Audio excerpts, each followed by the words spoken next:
Welcome to the WP Builds podcast, bringing you the latest news from the WordPress community. Now, welcome your hosts,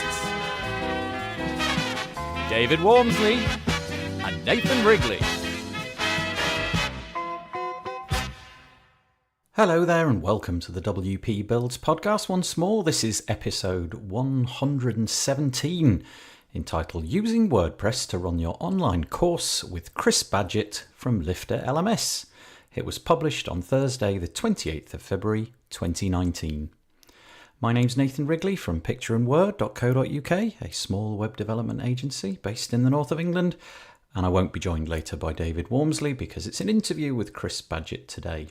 So just a couple of things before we begin. If you wouldn't mind going over to the wpbuilds.com website, you'll see a menu at the top, and if you click on the subscribe button there's a form for you to fill out, and on that form you're going to simply put in your name and email, and that will allow us to tell you when we've got podcast episodes coming out. We do it twice a week, one for the weekly news on a Monday and one for the Thursday podcast, which you're listening to now.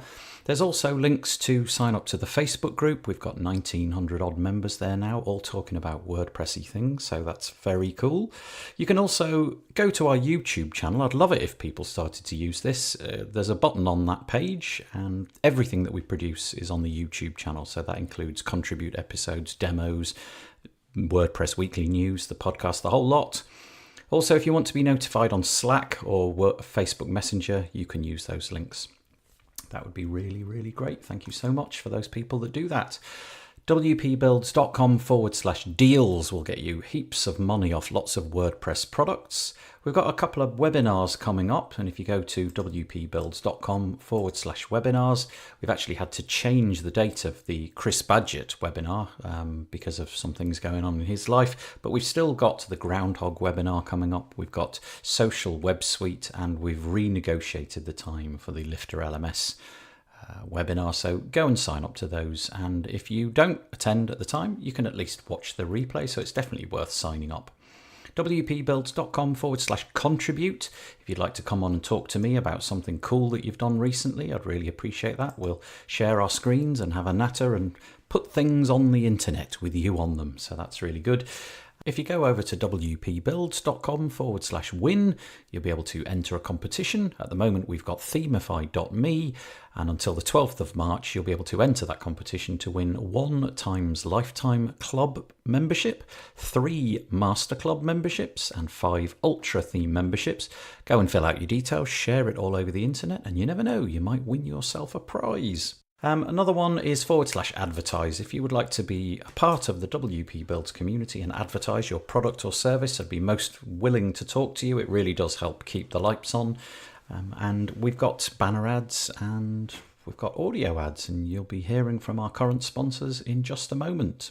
I'd really appreciate it if anybody feels that they can go and rate us with a good star rating on iTunes. That really does help swell the audience of the podcast. So anybody listening on an Apple product, if you could go to iTunes, well, I suppose it's on Windows as well. Go to iTunes and click on the star rating review and write us a little review. It's very, very helpful. Thank you so much indeed. The WP Builds podcast is brought to you today by Project Huddle. Are you still using email for client feedback? Well, there's a better way. With Project Huddle, client feedback has never been easier. Point, click and type interactive comments right on top of any website. For 20% off, visit projecthuddle.io/WP Builds. And the Page Builder Framework. Do you use a page builder to create your websites? The Page Builder Framework is a mobile responsive and lightning fast WordPress theme that works with Beaver Builder, Elementor, Breezy and other page builders. With its endless customization in the WordPress customizer, it's the perfect fit for you or your agency.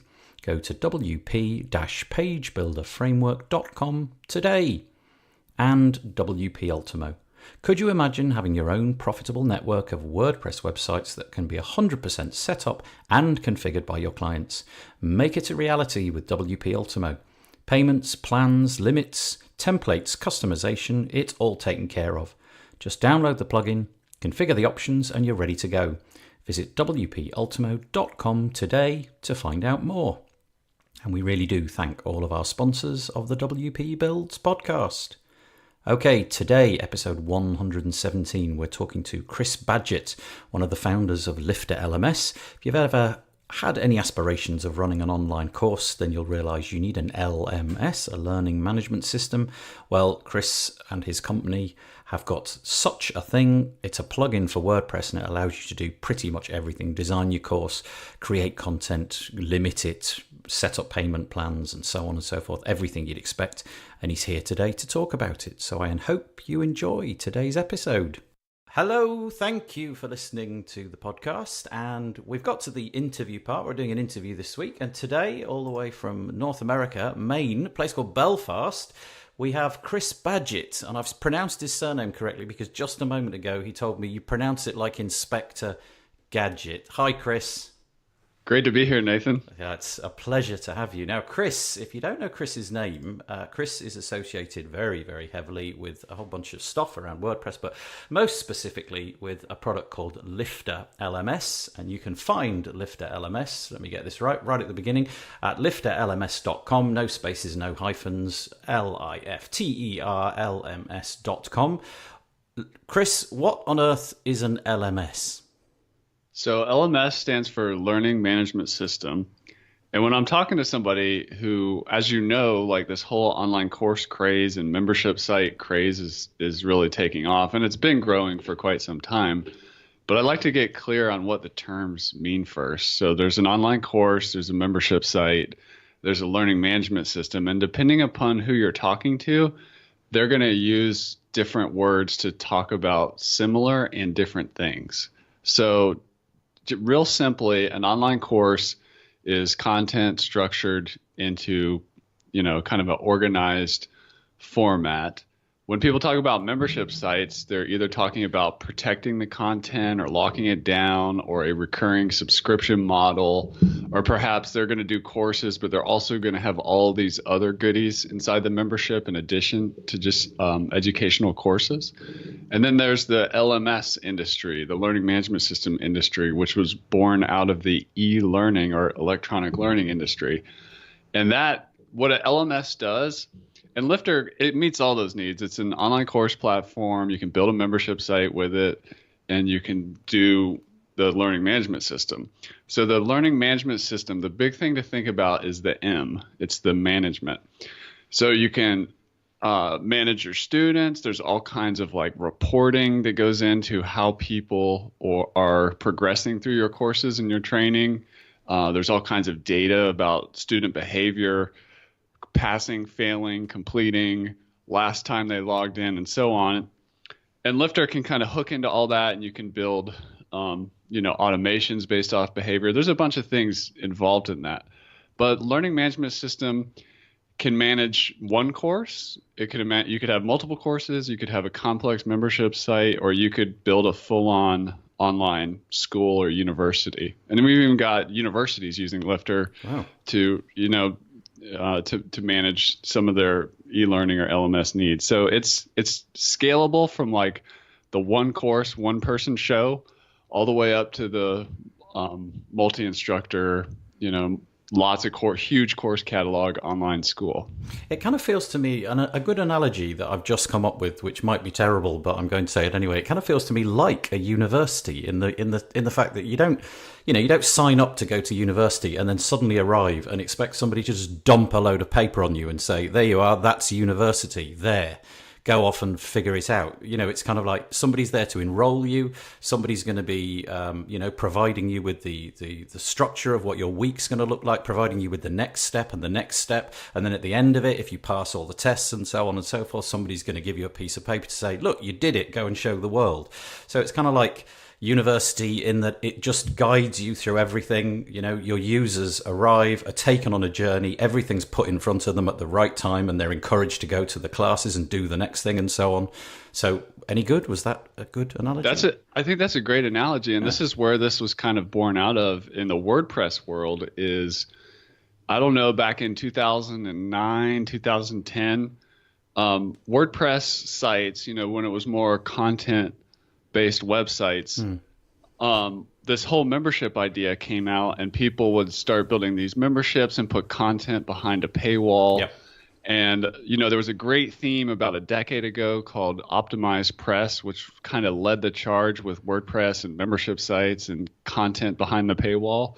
But there's, between then and now, there's this whole evolution into what you just described, into a more curated designing experience kind of thing, not just locking down content behind a paywall, but giving you the next step and giving you encouragement and giving you quizzes and tests and finally giving you a certificate and so on. So how long has Lifter been a thing? It has been around since 2014. Okay, so yeah, whatever. A little over 4 years. Yeah, so okay, let's go back 5 years then in that case, and presumably it didn't exist. Maybe it was the kernel of an idea in your head. You're looking for something to do in the WordPress space. Why did you choose this? Because this is hard, and there's easier things to do. Why did you choose to build an LMS over, I don't know, a regular membership plugin or a theme or a whatever? So I'll give you the short version. I'm not a technical guy, so I'm a non-technical co-founder. When I started working with WordPress, I was actually living in Alaska without electricity on a glacier with a couple hundred sled dogs. And I used to manage... That was unexpected. This is great. So I managed a you could only get here by helicopter, and it was a helicopter-supported tour business with sled dogs on a glacier. Wow. And and I did that for 10 years. And in the off season, there were lots of different things I did. I used to help. I would run some dog sled races. I had a great mentor that helped train for the Iditarod, which is a huge, big sled dog race in Alaska. And that was my world. But I slowly discovered this online world, and I started messing around with WordPress and publishing, and I started, getting interested in marketing. My whole thing was all about like leadership, and I learned how to, lead teams and manage a business. I learned all that stuff in the offline world. So to kind of speed up the story, I had my first kid in Alaska. And then at that time, I decided I wanted to make a total change. I loved Alaska. I love, flying in helicopters. I love sled dogs and all that stuff. I love being on the glacier. I have a background in mountaineering and climbing and all that stuff. But I wanted to have a more, home-based life and really be available for my kids. So I made it just a pivot. I was playing with WordPress as a hobby. My first blog was about leadership and, the outdoor industry. And from there, I started just freelancing. Basically, I sold my first website to a client for, I believe it was $300. And to fast forward the story again, I started hiring, real developers to help me, real designers to build stuff. And, I was more of like a project manager than an actual developer or designer. I don't have great design sense, and I can't write a single line of code. So fast forward that, then I merged my web design development agency with another company, who is my business partner now, Thomas. He's the technical mind, the CTO.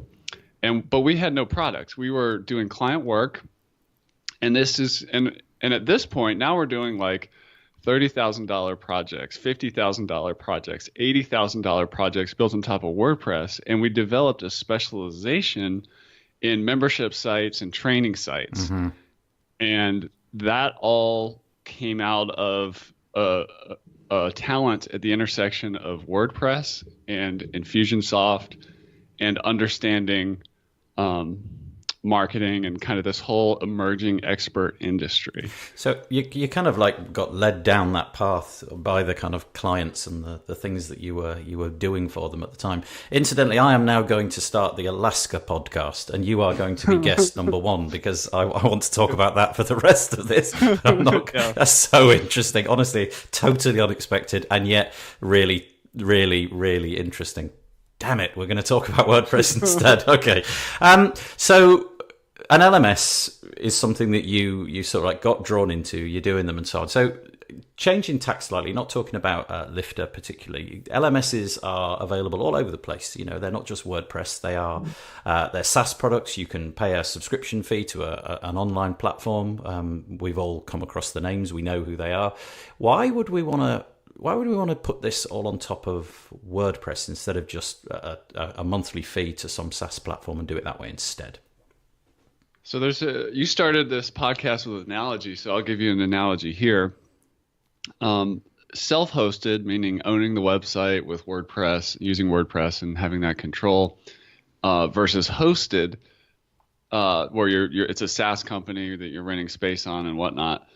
The analogy is when you own the platform, it's like building a custom home, and there's all these tools, and you can do whatever you want, and it's yours. You keep it. When you park your content on a hosted LMS, it's kind of like a dorm room or an apartment where they're all the same.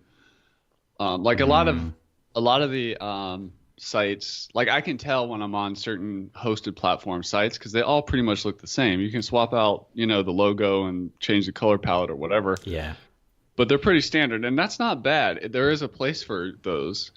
But when we actually get a lot of people we're actually their first introduction to WordPress. They're not happy with the hosted platform, not because it's a bad service, but because they want design freedom, they want functionality freedom, and they want ownership and control. There's a lot of like kind of hidden fees and metered pricing. Like, okay, as soon as you start getting more successful, more money's flowing through the system, you're publishing more courses, you need more admin accounts, all of a sudden that monthly bill goes up and up and up. So those are all the reasons that people will either switch from or decide to start with a WordPress LMS. Yeah, I mean, it's a home run, isn't it? We love WordPress here, and it's a bit of a pointless question. I think you're right though. Those platforms exist, and they're pretty good. They do what they do. In fact, oddly, I know some WordPress people who use them just because they wanted zero time to spend building it. But yeah, anyway, moving on. So you've been doing this for a whole bunch of years, and in that time, I'm assuming that you've got some nice hard-won advice. So let's assume that somebody listening to this podcast right now has got this great kernel of an idea. They've got this great course. They're thinking, right, okay, I'm going to build it. I'm going to do it. Give us some top quality 3 or 4 little bullet points advice about what makes a course good, in inverted commas. That's a rubbish question, but that's what I've got. Yeah, I'll give you 3. The first one is don't build a resource course. And what I mean by that is when you're an expert in some kind of thing, there's a tendency to just try to make the course as massive as possible, like an encyclopedia of your knowledge about a certain topic, and kind of put that behind a paywall. There is a place for a resource type, libraries type course, but what most learners or potential customers are looking for is to learn a process. Like, let's say if this is, here in the WordPress community, if I was going to teach a course about how to run a successful WordPress agency or how to go from solo freelancer to like 10-person agency, I would be teaching a process. So there's a process course. Then there's also the behavior change course archetype, which is if I want to, get in shape or lose weight or quit smoking or become more productive or become a morning person. These are things that the behavior change model is a very powerful thing that people are actually looking for. There's another one which I call the case study course, where you can make a much more powerful course when you spend the hard yards and time researching and analyzing other successful people in whatever the niche you're looking at, and kind of curate that down to the best content, and where you see these trends that are going to help people. So that's number one, is be careful of the resource course. It's a classic expert's curse kind of mistake that we make when we want to teach everything under the sun around our expertise. The second one is the order in which you don't you do things. So what most people do, unfortunately, I see it as backwards, is they get the LMS or the membership or the website, whatever technology first, and then they start creating the course content and the curriculum, and then they go look for people to sell it to or build community around. I would argue to do it in the opposite way.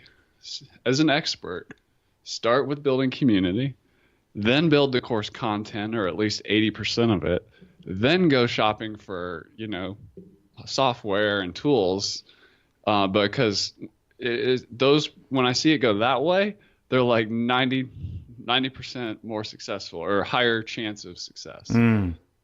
So that's it. And then the third, I'm giving you guys the best stuff here. So here's the third one. That's good. The third one is what I call the 5 hats problem of course creators. So courses and membership site type ideas and just kind of the business opportunity of it all are exploding right now on the internet. And they say it's easy, but it's not.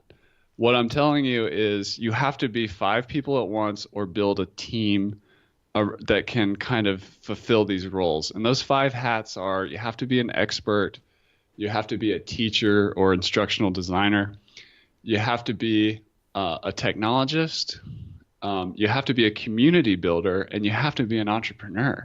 These are all very different skill sets. So once you get clear on that and get really honest about what your strengths and weaknesses are as an individual and address that and get the baseline up of covering the bases across those 5 hats, you're way more likely to be successful. That's really interesting and something that really hadn't even occurred to me. Do you find that a lot of people learn that lesson the hard way? They kind of they build the course and what have you, and they get going on it, and then they realize they can't do 3 of those 5 roles, and suddenly the whole thing is becoming unmanageable, and it kind of falls off the radar a bit and never gets launched or doesn't go anywhere. Yeah, so unfortunately it happens way too much, and it really depends on the individual. It's almost, if I'm consulting with someone or somebody's asking for advice, the first thing I do is I just ask a lot of questions so that I can kind of evaluate, is this someone who's like an expert but doesn't really understand marketing and business building and things like that? Or is this an expert that has some business chops but is very limited in technical ability? So the advice is going to be completely different depending upon where they're at. That's really interesting. And I like the idea of building the course kind of first and then going shopping, as you said, for software and tools after the fact. Because I bet that a lot of people who get into building courses obsess about the course software before they even build the course. And presumably, it's just a waste of your time. But yeah, sage advice. I really like that. With Lifter and other LMSs, what kind of content are people putting out? I mean, the one that I see most often is video courses. So, there's a series of instructional videos. In my case, I'm thinking about WordPress. So somebody might be selling a course on how to use a page builder or something like that. And I see it as videos, but what other kind of formats are possible? There's a lot. And so first, let me just say, when I think about niches for courses, there's like 3 main niches, which are health, wealth, and relationships. So, and then under those kind of mega niches, there's all kinds of topics. Like in relationships, there could be a parenting course. In health, there could be like some kind of diet course or nutrition course or whatever. In business, it could be a marketing course or whatever. So there's like literally thousands of these little niches that these courses can go into. And depending upon what niche it is, it really depends, like basically what the course topic area is. And is this a behavior change course? Is it technical in nature? Like you mentioned, working with a page builder, you're going to do screen sharing. You're going to do talking head. You're going to do some download like worksheets. You can do assignment design is something that is really important because it's not just about content anymore. I mean, that's where we started in the WordPress world with membership sites. Is like, I'm going to take my premium content, I'm going to lock it down, I'm going to put a price tag on it. But it's not about content anymore. It's about results. So depending upon what the course is about, what do you need for this individual to get results. Yes, there's going to be some video content most likely, but it could also, I've seen entire courses that are just text-based or lots of, you can use images, you can do audio files, but assignments are really important. Like, what I say is like, get your learners taking action is something I say a lot. Like in Lifter, we have an assignment type, which is a task list where they have to like check things off in order to complete the lesson. And if I'm going to teach you how to use a page builder, it's not just about like the video tour of Beaver Builder or Elementor or whatever. I would design specific little assignments for people to do to make sure they take action and integrate the learning, because you have to make the jump from entertainment to education. Basically, you have to like integrate it and get that muscle memory started, get people to start building things. So assignments and exercises I find are very important in almost all courses. So you can throw into Lifter all these LMSs. You can throw things like video and PDFs and quizzes and assessments and all of that kind of stuff. But the principle being, get them doing things. Don't just expect that if you've built a bunch of videos, 24 videos, they're going to sit through and watch them all. You want to stop them periodically and make them take action on it. Yeah, and the counterintuitive insight is give them the minimum required to get results. So just because you can do like videos and an audio version and a transcript and a download or whatever, and it's all kind of the same thing, that's cool and it appeals to multiple learning styles. But in order to avoid overwhelming the learner, we've all been in a giant course that's like way too massive. What's the minimum required to get the result while addressing different learner styles and personalities? It's a hard challenge. Yeah, and I also bet it's a killer on the person making the content. They've probably built 4 times more than they needed to and sweated every detail, whereas they could have had a minimal viable product with far less in it. Yeah, and that's the other thing I'm a big fan of with that minimum viable product or minimum viable course. Get it out as soon as possible and then iterate on it. What I say, the course launch is not the finish line. That's actually the starting line. So you want to start getting people in there and like keep improving it, because you're going to have so many assumptions, especially as if you're not like a classically trained teacher or already experienced coach or whatever. You need to battle test your training with reality and start and just have a continuous improvement mindset. The best courses and the people making the big money and everything, a lot of it is about taking one course and just keep making it better and better year after year, launch after launch, and now you've really developed an asset. That's fascinating, because you've literally answered my next question, which says, is it okay to iterate on the course? Or should I lock it all down before I release it? Perfect. The question still remains, though, I suppose, from a technical point of view. Let's say, for example, that I've set up a course where after they've watched 5 videos and done this quiz, they get some accreditation, which allows them to move on to the next phase of the course, for example. If I go juggling those videos about and say, well, the 4th one and the 5th one, I'm going to put into a different section, does the technology stand in our way there? Or do we have to re-accredit students, or do these learning management systems cope with all of that and figure it out for themselves? Well, that course has moved, but it doesn't matter. They've done it anyway. It's all right. Or I might slot in a new video between 4 and 5, and that's fine as well. Can the platform cope with all of this flux and iteration? Yeah, and the WordPress LMS space, because WordPress is kind of a content-first content management system. I haven't had somebody tell me this about my own company. I didn't even realize we were doing it, but I guess I built an LCMS, which is a learning content management system. But because of the WordPress and stuff, we're really used to like creating content, moving things around, organizing content and stuff. So one of the things with Lifter is we have a course builder that you can add a new lesson, you can reuse the content of a lesson, you can move things around, you can move entire sections around, all from one interface. And if you add something to a course later, that's fine. And then the people who are in it before, if they still have access, now get access to that new content. Right. You can do drip content, you can do prerequisites. Like if you want to like protect the focus of the learner, like for example, if I was teaching a like a behavior change course, I might be likely to do drip content so that I don't give them an opportunity to get distracted and go read the last lesson and like actually not do the hard work. Yeah. Or prerequisites. Like you can't take this content about like, managing your team until you've hired your team. So I might use prerequisites in that case to make sure people follow the process. Or you can have it wide open, because for some content areas or niches,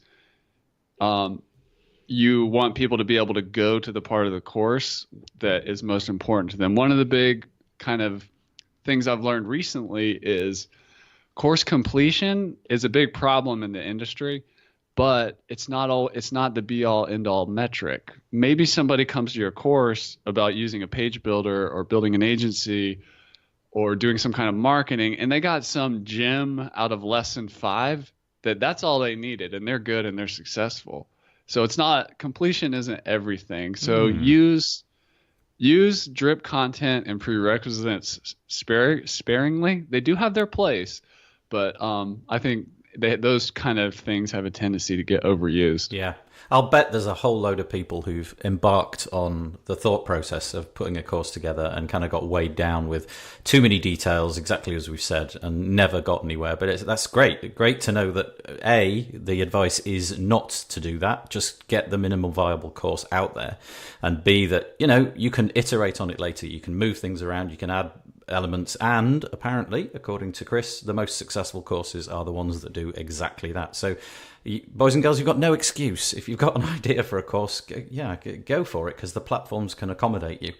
So I'm going to encourage everybody at this point to go to lifterlms.com/features, where you will see a really very impressive page full of features. Whilst you've got that page open, I'm going to ask Chris the difficult question of why Lifter LMS over other LMS platform solution plugin. So the way I answer that question, number one is as a philosophy, I focus on the customer, not the competition. So I really don't look at competition, but what I do is I spend a ton of time with course creators, with our customers, with taking live sales calls, talking to people, listening to them. What are they looking for? That's where we get our product roadmap, if you will. It's not a feature arms race type situation. Like the LMS industry, e-learning industry, especially outside of WordPress included, is like massive. There's all these like tools out there that you could spend eternity doing market research, which I see a lot of people doing when they're shopping for tools. But so there's that, just philosophy. And I'm also a course creator, so it's kind of like the FUBU thing, for us, by us. Like when I first got into online courses, I created an organic gardening and permaculture course platform. I started partnering with experts around the world. I even spent a winter in Costa Rica with my wife and kids filming a 2-week permaculture design course and bringing that expert online. So I know how course creators think because I am one. And so that's where a lot of it comes from. So I understand the course creator. I wasn't a technologist shopping for a good niche to build a product in. This is like my labor of love, my passion. I'm all about learning. Right. In that case, go and close /features, because that's not what we're drawing your attention to. That's great. What a nice answer. I'm sorry if I interrupted you. I do apologize. Did you want to say some more? Well, I would just add, when I survey our customers, like why do they choose Lifter? So they say 3 things. Number one, which I didn't want to hear, just being frank with you, is it's not how amazing the product is and everything. That's what I want to hear. But that's not what I hear. I hear the number one reason people choose to invest in Lifter is the community. So, and what that means is we have a really active Facebook group. I have a weekly live office hours Ask Us Anything mastermind with our top level customers, and people have created like business partnerships in there, and all kinds of stuff has exploded out of there. We have I try to help WordPress freelancers who want to specialize in WordPress LMS grow their businesses. So I have like a whole expert program to help promote people. I do educational webinars just around those 5 hats problems we discussed to help bring the community up in their skill set and understand what they might be missing and stuff like that. So community is the number one. Number two is the results focus. So we're focused on education, not just entertainment.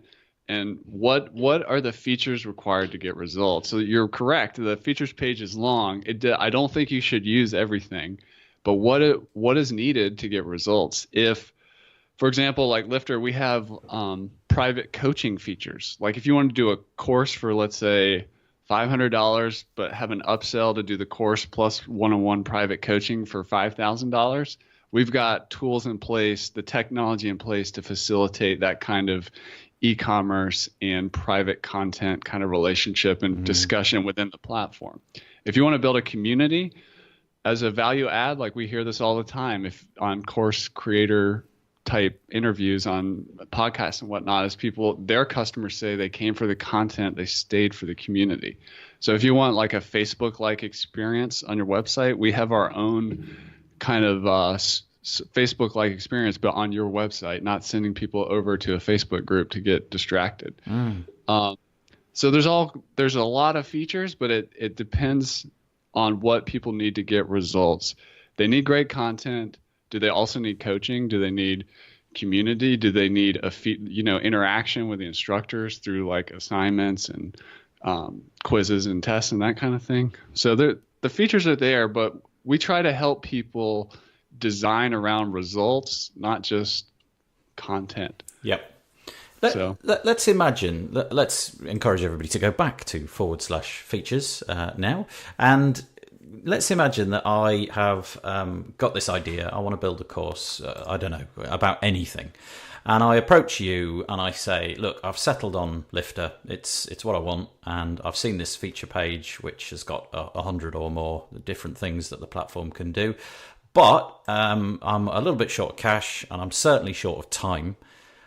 Could you please tell me what it is that I need to concentrate on? What are the features which have proven to offer a course that kind of just about captures everybody? Sure enough, it's not got this bell and that whistle is missing, but generally speaking, it's going to do well for me. Where would you advise me to? Which features should I include right off the bat if I want to get started quick? I'll give you 2 answers. The first answer is close that page and put up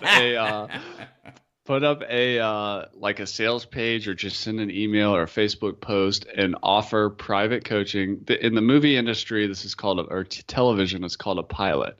So pilot the fact that you can coach people and help them get a result, and do it in a completely non-scalable way. Through all you need is like Skype and a PayPal account, and let's just validate that you can help somebody through a process and charge something for it. But this is a validation exercise. Now let's assume that we've done that and we've piloted our program in a very high touch, lots of feedback environment.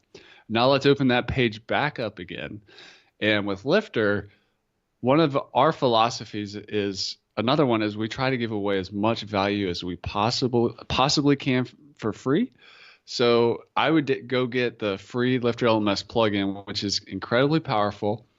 And that tool is designed to help you, build a great course and validate it without having to invest a single dollar with Lifter LMS. We'll be there when you want more advanced stuff, but go validate with the free tool. So with that, I would do video content.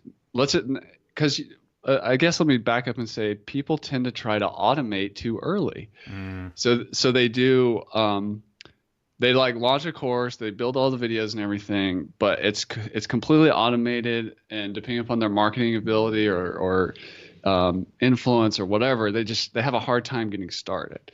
But what I would I would say start high end, like with a high dollar course, and add some non-scalable, like your time to it. So what I mean by that is create the video course, try to be a minimalist, create some stuff like curriculum stuff that would be helpful outside of video, like some worksheets or diagrams and process schematics and whatever that can help people, so you're not just talking head and screen sharing all the time, to kind of grasp the core ideas for whatever the course is about. And then also add a weekly or monthly or whatever you want to do live, either one-on-one or group office hours component that you can run through a tool like Zoom or GoToMeeting or Skype or whatever. And that's your MVP right there. That's not the answer I was expecting, but it is an answer that I really like. Find an audience, prove that you can sell, not sell, that's entirely the wrong word, prove that you can teach that audience, and then go out and test the free product, and then as needed, start to add on the extra bits. That's great. The word is moral. I think I want to use the word moral there because it just sounds like the right advice, as opposed to, here's a bunch of features that we could sell you right off the bat. That's great. Speaking of features, there's obviously that page, but there's also an add-ons page, and if it's okay with you, we'll kind of get onto that now. The sort of Sure. pricing of things. Let's assume that we've taken your advice and we've tested things out, and now we're at the point where we want to throw a little bit of money at the LMS and make it do a little bit more than we intended at the start. What is your pricing? How does it work? What kind of tiers and structure do you have for people building courses? So we have what's called the add-on model. So the core Lifter is incredibly powerful by itself, but then you can start adding on to it with various add-ons. Our most popular add-on is our Stripe add-on for credit card processing for one-time and recurring payments. So that's a $99 add-on. If people are going to get just one, they usually get that.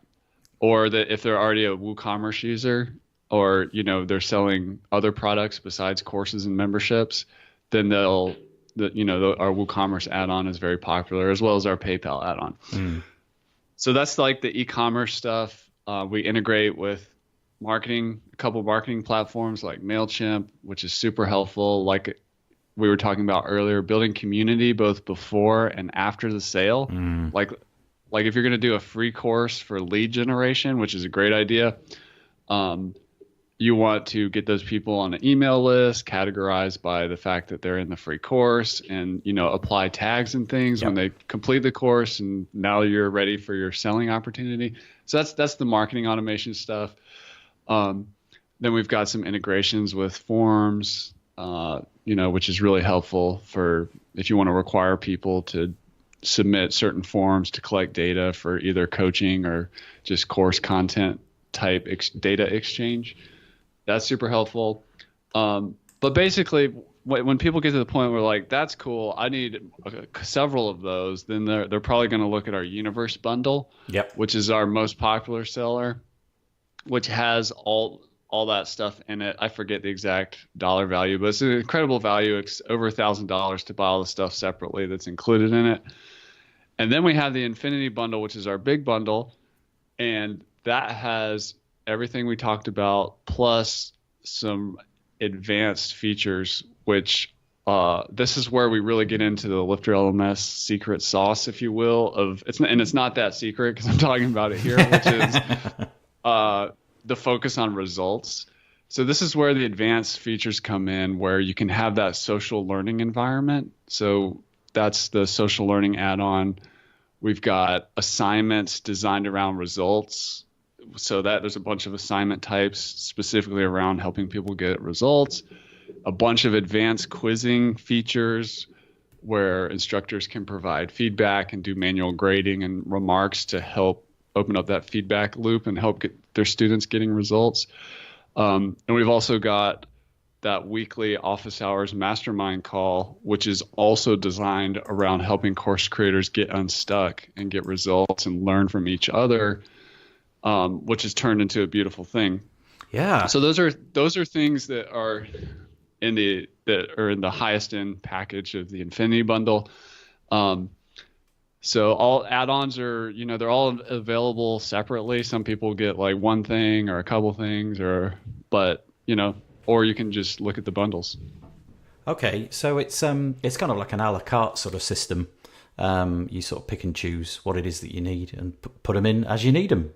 But if you've outgrown that model and you're finding that the system is requiring more, you go for the Infinity or the other bundles that Chris has just mentioned. Infinity being the biggest one and Universe being the not quite so large. Yeah, that's great. And speaking of your podcast, you've got the URL is podcast.lifterlms.com. I'm very pleased to get to 100 episodes of my podcast. You, on the other hand, not satisfied with a mere 100. You're on, as I speak, you're on 200 plus. Is this something that you do because you're like really into it? Is this a part of like Chris's life that you really enjoy? Is it trying to help the community of people with LMS? Is it trying to teach LMS stuff, or is it I don't know, what is it? So there's a concept in permaculture, which is my online course expertise, which is a design science around like sustainable agriculture and lifestyle and other things. But one of the key concepts of permaculture is called function stacking. Ooh. Where you do something that is beneficial in multiple ways, basically. And so podcasting is all of those things that you mentioned. It's a labor of love. Mm-hmm. It's a way for me to help my community get results. We're going back to the community piece. So I'm interviewing people who are experts across those 5 hats problems I was talking about. Yep. As a way to get in people's earbuds and help them level up their abilities as a course creator and also increase their odds of success. It's also selfishly an opportunity for me to get free consulting if I get like an expert about something that I get to like personally, get some advice that's, in a high leverage way, I guess. So it's all those things. I just love doing it. It's absolutely my favorite bit of the week. I just think it's wonderful doing this. And like you said to me before we began this, it's just nice to meet new people and hang out with the people that you've got in your little community. It's absolutely wonderful. But it like you said, it's eating your own dog food, or you had a different way of describing that. But the point is you're practicing what you preach. You're in your community, giving it a go. And it's really a wonderful looking little podcast. Well, I'd say little. I didn't mean it like that. I just meant, it's every single thing around this ecosystem that you've got. So, for example, episode 201, Discovering the WordPress Community, Leading Events and the Power of Contributing, with Lifter LMS co-founder Thomas Levy. And the titles are all like that. They're very, very focused very on long. but good SEO, focused on what you're doing. So, I, if it's all right with you, Chris, we've kind of reached the point where I'm going to say you've got a couple of minutes to describe yourself. Tell us a little bit about your stuff that's going on outside. I expect you've got a load of interesting stuff to say. What with Costa Rica and Alaska. Give us your Twitter handle. Tell us about anything you want. Go for it. Sure. So you can find me on Twitter at Chris Badgett. And you can find me on my website, lifterlms.com. Lifter LMS is not just me. It's a team right now of 8 people that make that happen. So you can go there. The podcast is called LMS Cast, but you can just Google that or type the URL podcast.lifterlms.com. So one of my things with academically, before I even went to Alaska, my background is actually in social science and anthropology and sustainable development, and it was through those skills that I kind of backwardsly fell into entrepreneurship and marketing and things like that. But I come at it from a human connection angle, and just understanding human and how people are different, how cultures are different, and all those types of things. So the reason I bring that up is that's what the Lifter LMS brand is all about. It's all about human connection. Mm. It's about doing things that don't scale, like podcasting, and although it can scale, I guess. I mean, there's tons of great content that then more and more people watch or whatever. But that's what I'm all about. I'm also super passionate about learning. Like I'm a homeschooling parent, so our kids are at home, and it's Wow. one of the reasons I've got like a little tiny house style office cabin in my backyard because my kids are always running around as I needed a quiet place to work. But if you want to see how that's evolved, you can go look at Twitter and go look through the pictures, and you'll see where I'm not even that great at construction, but I'm learning building from a friend. And I just love learning. It's something I'm so passionate about. And so those are the places to find me and my adventures and the other great people that I'm on the journey with. Oh, it sounds really interesting. You really have piqued my interest. There's an awful lot of the stuff that you've described that you've done, and some of the stuff that you've just mentioned. I kind of get the feeling that maybe you and I would have a nice drink in a pub one day and have a lot to talk about. That sounds good. Yeah, it's only a matter of time. Yeah. Well, thank you, Chris, for coming on today. As I said, if you go to go and find Lifter LMS at lifterlms.com / whatever, but the basic page will get you started. You can go and check out his product and reach him on all of the ways that he said. I appreciate you coming on. Thank you very much indeed. Thanks for having me, Nathan. Well, I hope you enjoyed listening to Chris Badgett talk about Lifter LMS. LMSs and learning management and courses seems to be a dramatically growing area on the internet, so it might be worth checking it out for your next project or for your clients. The WP Builds podcast was sponsored today by Project Huddle. Are you still using email for client feedback? Well, there's a better way. With Project Huddle, client feedback has never been easier. Point, click, and type interactive comments right on top of any website. Delegate, manage, and resolve issues with your team. Get quick, clear approval from your clients, white label it, and look like a pro. For 20% off, visit projecthuddle.io /WP Builds. And we sincerely thank all of our sponsors on the WP Builds podcast. I hope you enjoyed this week's episode. Join us again on Monday when we'll give you about 15 minutes of the WordPress weekly news. And if we don't see you then, perhaps we'll see you next Thursday. I will fade in the cheesy music and say bye-bye for now.